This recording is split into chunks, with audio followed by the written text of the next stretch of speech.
Vamos começar com o Coritiba, que perdeu para o São Paulo, para o time reserva do São Paulo, 1-0 no Couto Pereira. E este pênalti aí, marcado para o São Paulo, gerando muita polêmica, muita discussão. Neste lance, o Pedro Morisco sofreu uma luxação no ombro direito. Vai ficar um bom tempo de olho, aliás, vai ficar um bom tempo de molho e de olho também no Pedro Rangel, que será o seu substituto nos próximos jogos.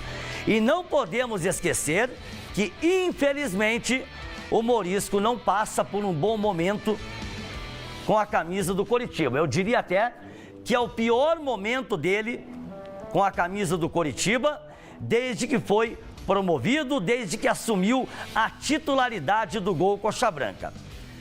Wilton Pereira Sampaio já tem um histórico altamente negativo com o Coritiba. Todo jogo em que ele é escalado para apitar um jogo do Coritiba, a torcida Coxa Branca fica na bronca. Um lance que, na minha modesta opinião, é interpretativo, ok? O Morisco atinge a bola, mas também acaba atingindo o jogador do São Paulo. Mas a pergunta que a gente sempre faz, perguntar não ofende. Será que se esse lance fosse para o outro lado, o pênalti teria sido marcado? Com a resposta, você aí, torcedor Coxa Branca. Coritiba derrotado pelo São Paulo e o Fernando Seabra detonou a arbitragem. Bom, primeiramente, o fator primordial, determinante do jogo foram as decisões de arbitragem. Porque no primeiro tempo tem um pênalti claro, numa ampliação de espaço que bate no antebraço do jogador do São Paulo. Você faz os cursos da CBF, licença B, licença A, licença Pro, atualização de curso da federação, aquilo sempre foi pênalti, né? No mínimo o VAR teria que ter chamado o árbitro para ele poder decidir.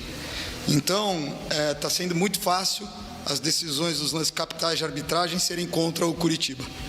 Né? No primeiro jogo aqui, a gente teve uma expulsão do Josué, num lance que a bola é tocada sem convergir para o gol, com oportunidade do Maicon ainda defender a área. Não era claro que tinha uma chance manifesta de gol e a decisão foi contra o Coritiba.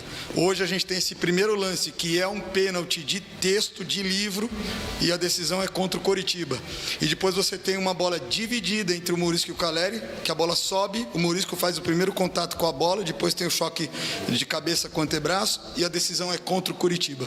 Então, quando esse tipo de situação acontece, o primordial para um jogo desse são as decisões de arbitragem. O lance também reclamado pelo Fernando Seabra, para mim, pênalti. Para mim, pênalti. Agora, o que me estranha é o VAR sequer ter chamado o Wilton Pereira Sampaio para analisar o lance, né? Se o primeiro também foi questão de interpretação, o segundo, na minha opinião, da mesma forma, certo? Mas o Bicudo deve vir ao programa amanhã e nós vamos debater muito esse assunto. Agora o Fernando Seabra falando da escalação do Coritiba no jogo de ontem. Vamos acompanhar aqui. Na verdade, o Bruno teve um problema muscular e não era para o Felipe Jonathan sair jogando hoje, né? Ele ainda tinha condição de fazer uma minutagem, mas parcial, não completa. Como o Bruno sentiu no finalzinho do jogo com o Operário e acabou não estando nas condições ideais para fazer o jogo, o Felipe teve que ir numa situação de sacrifício. Você vê que até o final do jogo o Felipe tem cãibra e consegue, de uma forma duras penas, né, com um grau de superação, ele consegue terminar a partida, né? Então tem essa situação, né? Você vê assim que essa maratona de jogos que a gente pegou num intervalo muito curto, o Tinga também sente um pouco no começo do jogo, também não era o melhor momento para o Sherman estrear e acabou tendo que estrear, né? Olha, a gente tem um elenco, todos estão brigando por espaço, o elenco é um organismo vivo, tanto em função do desempenho momentâneo e pontual de cada jogador, então quem está jogando pode sair porque alguém pode estar melhor, tá certo? e isso vai estar sempre em aberto. Para o jogo de hoje, a gente entra com uma postura de pressionar só em momentos específicos e de fazer um jogo mais de bloco médio-baixo para usar transições. Então, nesse sentido, as escolhas dos jogadores eram oportunas, essas características que eles tinham para esse tipo de jogo. Então, nesse sentido, no jogo de hoje, esse foi o critério, a gente fica satisfeito com esse desempenho. Olha, os critérios, eles podem ser até questionáveis, né? Mas a verdade é que o time reserva do São Paulo, ele é melhor que o time titular do Coritiba. E olhem que ontem, para mim, na minha opinião, o Seabra acertou com a volta do Jaci à defesa, para mim, um titular incontestável, não sei nem como é que perdeu a posição desse time coxa branca. O Jaci tem que ser titular.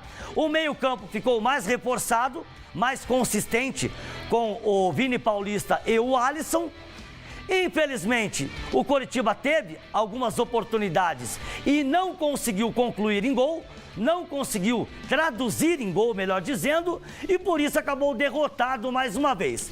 Ainda faltam muitos ajustes nesse time coxa branca, essa é que é a verdade. Muitos ajustes. E o Fernando Seabra parece estar tendo a consciência de que não pode perder a solidez defensiva que foi construída no ano passado e que acabou sendo perdida no início desta temporada. Vamos aguardar e amanhã a gente vai falar mais a respeito.